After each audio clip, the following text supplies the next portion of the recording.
یہی مدارس عراق میں تھے، ختم ہو گئی، وہاں ایسا انقلاب آیا کہ اللہ کا دین مٹ کر رہ گیا۔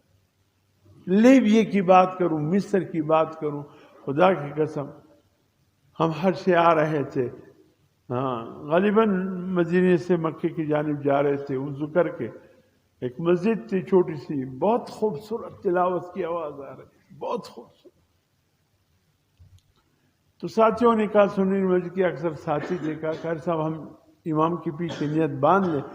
میں نے کہا باندھ لو، کڑے ہو جاؤ۔ میں بھی جب مسجد کے حال میں داخل ہوا، یقین کیجئے اس امام کو دیکھ کر ایسے شوگر لو ہوا کہ دیوار کے ساتھ کڑت ہمیں نیچے گر گیا۔ اگر کوئی مجھے یہ نہ بتاتا کہ یہ مسلمان ہے تو میں اس کو عیسائی یہودی سمجھ بیٹھتا، کہا کہ یہ مصر کے بڑے قاریوں میں ہیں، لیکن اللہ جانتا ہے اس کے پیچھے ہر طرف سے نماز فاسد۔ پھر آپ کو ایسا دین ملے گا، ایسے علماء ملیں گے۔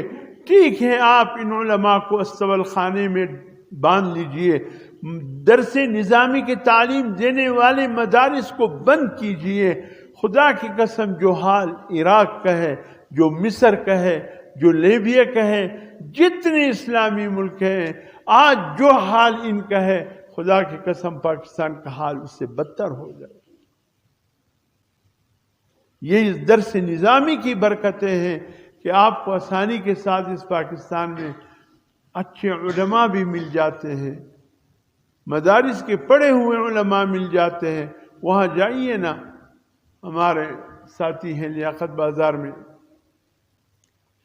کپڑوں کی دکان ہے، وہ تبلیغ میں گیا تھا 7 مہینے یا 8 مہینے، کہا کہ برطانیہ میں ہماری تشکیل تھی، ایک مسئلہ سامنے آیا تو میں نے اپنے اس ساتھی سے کہا جو لندن میں رہائش پذیر تھا، تو میں نے اس کو کہا یہاں کوئی عالم ہے اچھا سا، میں جا کر ایک مسئلے میں مجھے کچھ شکوک ہے، اس سے کچھ پوچھنا چاہتا ہوں۔ انہوں نے کہا ہاں ہاں بالکل ہے، مجھے لے کر گئے ایک شخص کے پاس، تو اس کے سامنے میں نے یہ مسئلہ رکھ دیا، تو اس نے کہا اگر آپ امام ابو حنیفہ کے مسلک میں ہیں تو اس کا جواب یہ ہے، اگر آپ امام شافعی کے مسلک میں ہیں تو اس کا جواب یہ ہے، اگر آپ امام احمد ابن حنبل کے مسلک میں ہیں تو اس کا جواب یہ ہے، اگر آپ امام مالک کے مسلک میں ہیں تو اس کا جواب یہ ہے۔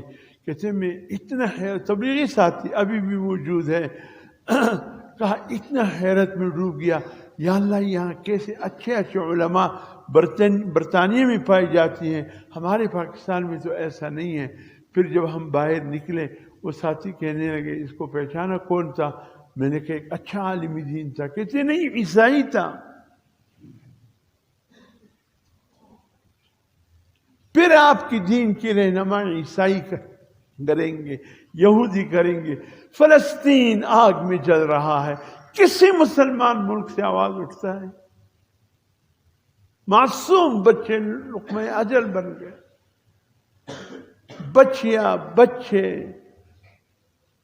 پاک نیک خواتین، بوڑھے جوان لقمہ اجل بن گئے۔ ہے کہیں سے کوئی آواز اٹھنے والا؟ اگر صحیح معنوں میں وہ دین، وہ مدارس جو اس وقت پاکستان میں ہیں اس خطے میں ہوتے، کم از کم اہل حق کی ایک بہت بڑی تعداد سامنے ہوتی ہے۔ اب تو ٹھیک ہے بول سکتے ہیں پروفیسر ہے، لیکن نہیں جانتے حق کیا ہے نہ حق کیا ہے۔